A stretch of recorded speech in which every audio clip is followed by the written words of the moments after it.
男生好像都很怕讲自己是处男，我听过他们说他们不化妆不可以出门，他们是有很严重的容貌焦虑。是的，兵哥我们很送啊，什么在台湾是会被骂的嘞，有点所谓的淫荡吧。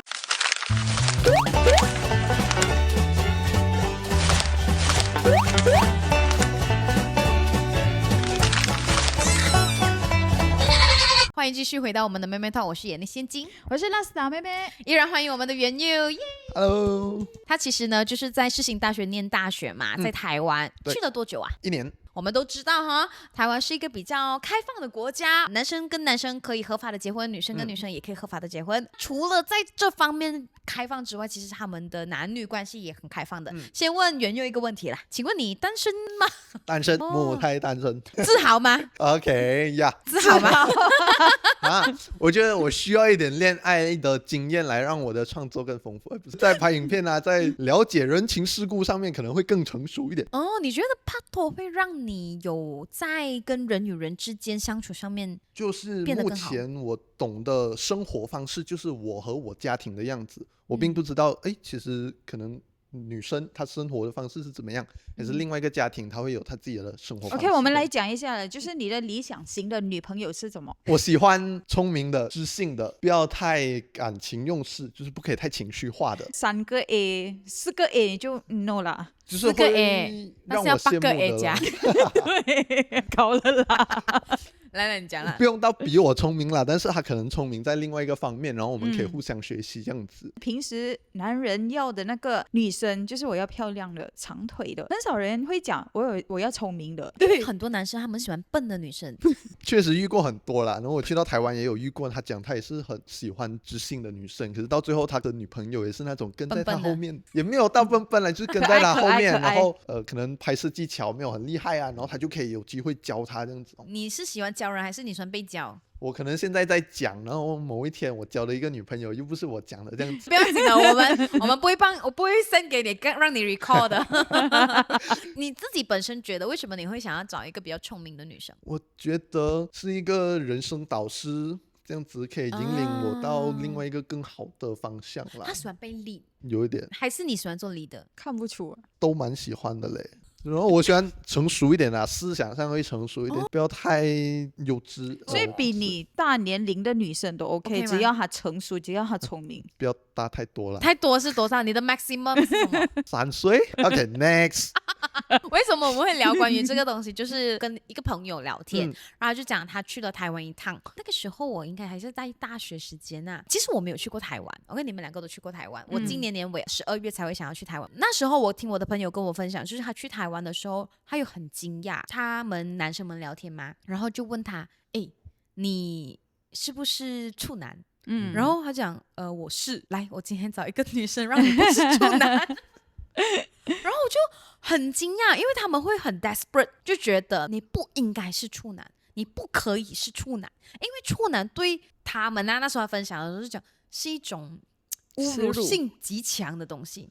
你有发现到台湾有这样的样子吗？我在那边没有唯一一次有跟朋友聊到关于这个方面的东西。朋友是马来西亚人还是台湾人？台湾人。 OK， 那时候是我们去剧组，然后我们在拍摄。我们有一个传统呢，就是要那个天气好的话，我们会烧乌龟，就是我们画乌龟在一张纸上面，然后我们就烧，真正的乌龟，就是画在纸上面，烧掉乌龟。通常是华人会做，就讲乌云归去这样子，然后就天气好了。然后他们那边的做法是，他们要处男去烧，所以他们就会在整个剧组里面问这边有处男吗？有处男吗？我那时候去帮忙剧组，因为我不是他们组别的，我只是去帮忙的，我就在那边等哦。全部男生好像都很怕讲自己是处男，他们就躲起来说没有啊没有啊，不是啊不是啊。然后到最后他们问不到了，然后我就OK 啊，我来哦，我是哦。然后他们就谢谢元佑，这样子他们就会觉得好像被拯救了的感觉。是，然后全部男生也很感谢我，什么牺牲自己啊，来帮他们烧乌龟这样子。什么鬼？所以就是说我讲的东西跟你讲的东西应该是 make sense 的。我觉得可能有吧，但那时候我没有 alert 到这件事情，所以我讲了你才觉得，我才觉得可能有可能是我们来聊聊一下，就是你觉得台湾的女生啊，跟马来西亚的女生之间最大的不一样是什么？我听过他们说他们不化妆不可以出门，他们是有很严重的容貌焦虑，我也是在剧组听来的。根据你的观察，他们真的是每一个都有化妆吗？有看到素颜的女生吗？有啦，然后他们就戴口罩了。哦，真的是觉得见不得人。那时候是在剧组，然后那个导演他就前一天拍摄很累，然后早上睡不醒，然后就没有化妆。然后我是去当侧拍，然后我想要拍他们的时候，不可以，我没有化妆。然后他们就开始在聊自己有没有容貌焦虑这样子，然后他们就有好几个人都讲，他们曾经就是看着镜子里面的自己哭。为什么？就是觉得自己好丑。有那么严重吗？我就看什么东西，这些人这样美，他们竟然讲自己丑，然后我就我真的没有办法想象，是不是他们的标准太高啊？就是对美的标准很高。我最近就有看到一个应该是艺人呐，我对他不太熟悉，我忘记他的名字。他就在他的 reels 里面就讲我到底哪里胖啊？其实真的不胖啊，比我还瘦，只不过他有一些的 muscle。他就很生气，我到底哪里黑？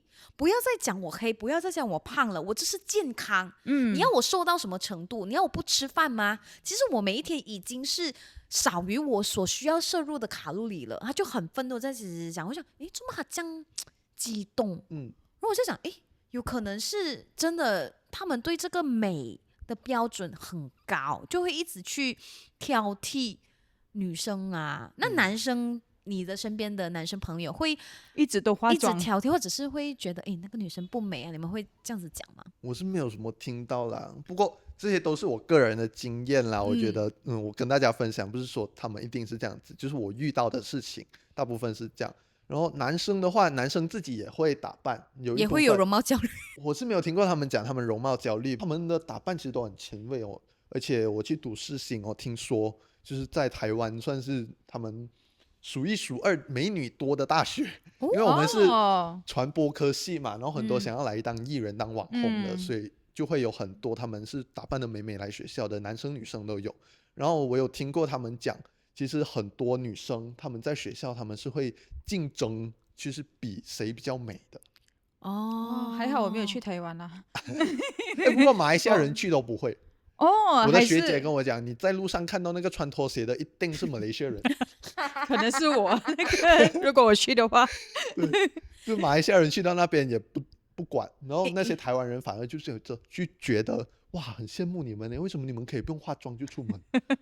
就做回自己吧，就做自己啊。可能是我们如果要上镜 OK 我们一定要化妆啦。不过如果好像走在街上也没有需要工作，也没有需要到见人，就有时也没有化妆啊。可是我自己本身啊，其实有几次会被人家讲的，他就讲，因为我如果没有去拍摄还是什么，我基本上都喜欢素颜戴眼镜，然后我是天生啊特别有黑眼圈很重的。我每次如果我不睡觉或者是不够睡，我整个眼睛是黑色的，就我是黑的，你知道吗？黑眼圈，我不是下面的，我是整个眼睛都是黑色。然后我朋友就会讲，或者是一些的艺人朋友啊，他们看到怎么那么憔悴啊？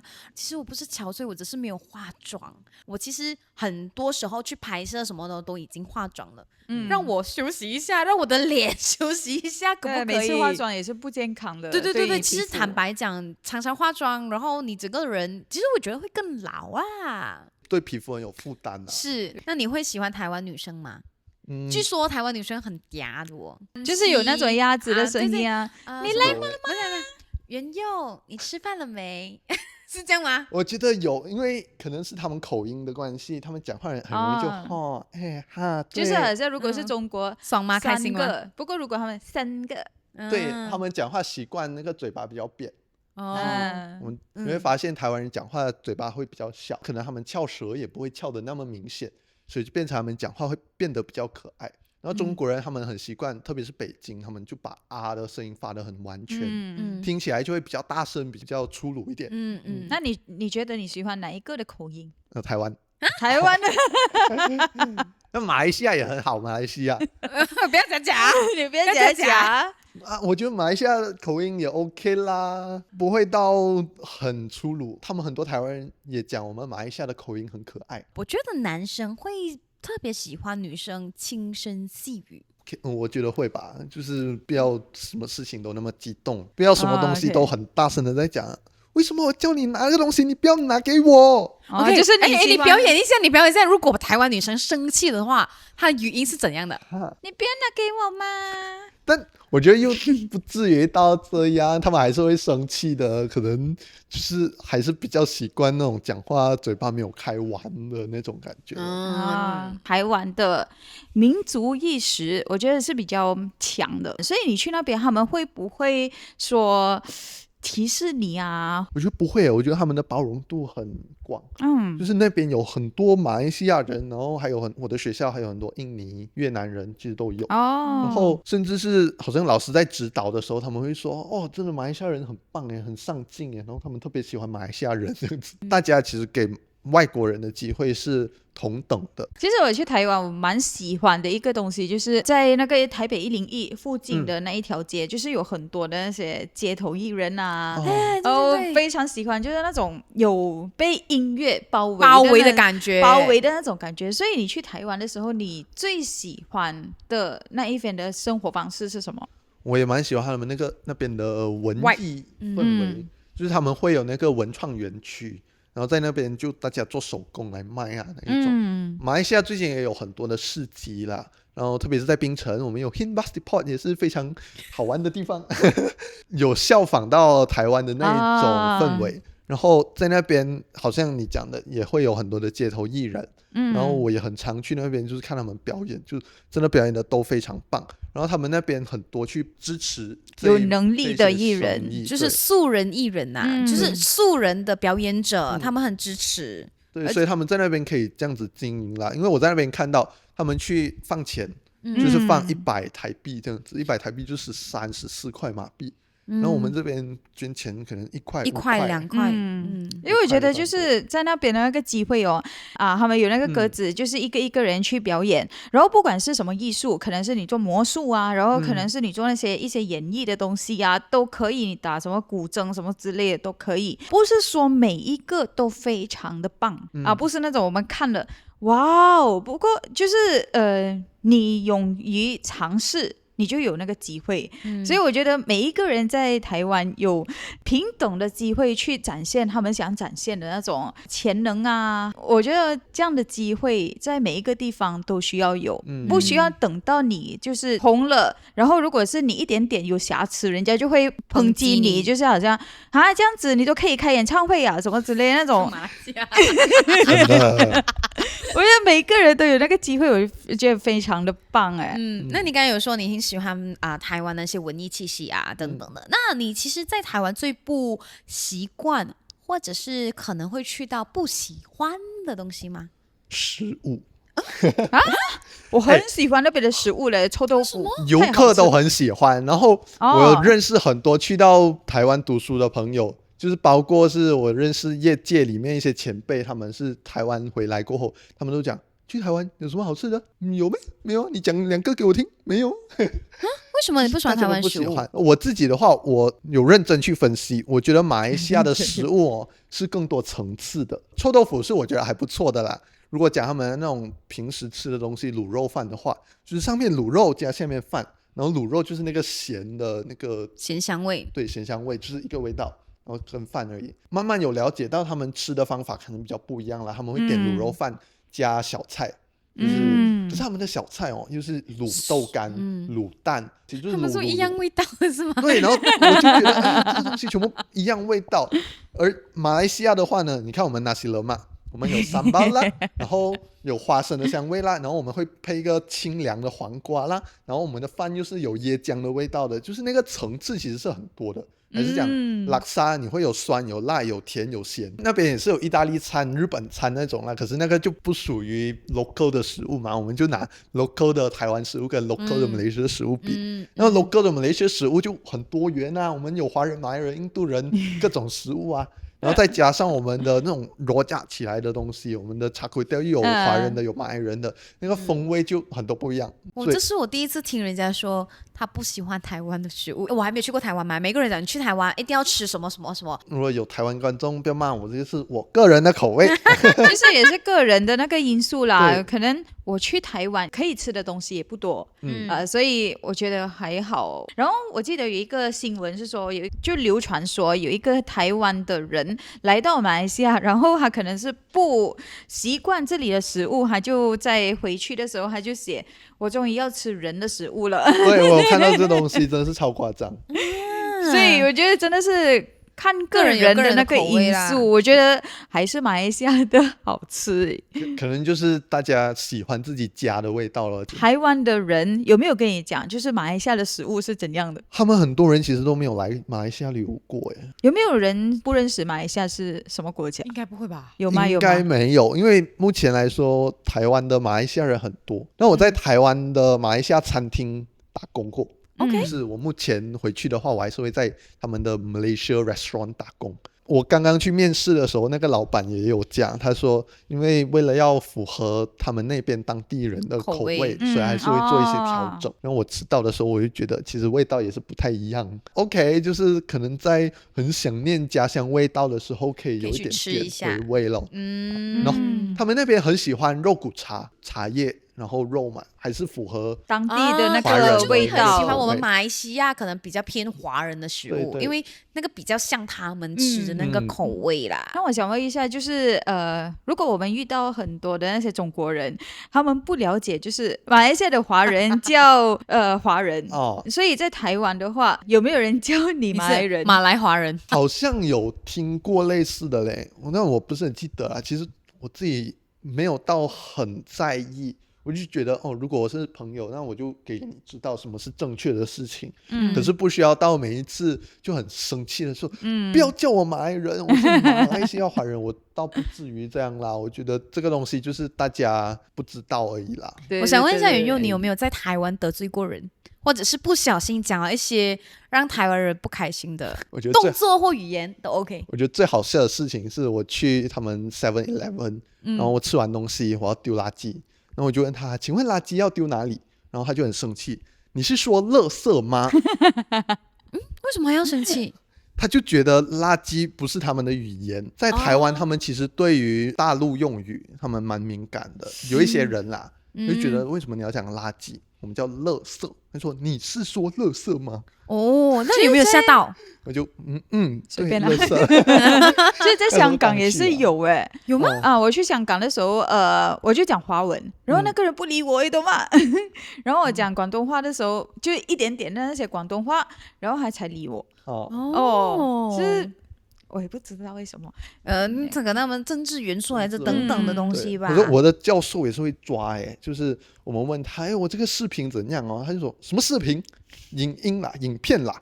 所以他们很纠结在词汇方面。有一些人很纠结。我赞同因为之前我就有听一个朋友讲，你知道女生在台湾不能乱乱讲爽这个字。这个我就不知道。比如说我吃这个面，这面太爽了，然后他就被就批评他讲，因为爽其实是在指床上的时候要用的，就是在可能一些的性行为上面，女生的一个形容词。所以这个爽字在马来西亚我们讲哇送啊，很吃了冰过我们很送啊什么，在台湾是会被骂的嘞，就是他觉得你没有礼貌，然后有点所谓的淫荡吧。我觉得可能是带着这个意思所以台湾人对词汇很纠结嘞。我觉得有一点是民族意识的感觉啦，对，他们很想要去分别开来，就是台湾人跟其他国家的华人这样子。所以其实你也挺适应在台湾啊，你看到一些男生跟男生在一起，女生跟女生在一起的一些亲密互动，你是很习惯了吗？亲密互动我倒还没有去看过嘞。因为我之前有看到一个 social media， 他们是应该是一个是台湾人，一个是马来西亚人，然后他就带他的另外一半来马来西亚，然后他的另外一半就牵他的手，他应该是做contact，他讲不可以在马来西亚不可以这样子牵手。不过我在台湾也没有真正的看到男牵手的这个画面，可能是我没有遇到那几天。我有去同志游行，我有去看一下。OK，然后那边就真的很开放，大家就穿得很 sexy。然后那个游行呢，就是他们来纪念他们同志合法结婚，所有男同志、女同志，就是 gay 和 lesbian 我觉得全部啦，就是 LGBTQ 全部支持性多元的人，他们都会去到那个场合去游行。大家其实自己穿得很性感，然后如果有其他人想要跟他互动，然后他也会去互动。他可能有在那边做 free hug 啊那一种。我自己因为我是 straight 的，然后我自己去看呢，我就在旁边远远看着就好。然后他们也不会来弄你，就是其实大家都很互相尊重，互相尊重彼此的 preference。对，你有在台湾遇过地震或是一些比较天灾的东西？有。你那个时候你什么感觉？台风天的话就躲在家里就好了。然后台风天很有趣的事情是，我在台风的前一天我出去买东西，然后我就有看到有一些 Uniqlo 啊，他们的玻璃窗不是很大面给你看进去它有什么衣服的，它全部粘那个 cos tape， 就是粘打叉，然后粘一个四方形。然后我问了我朋友才知道，他们其实怕那个风吹到东西打到那个窗的时候会破掉，粘着它破了，它还会钉在那边，不会喷进去。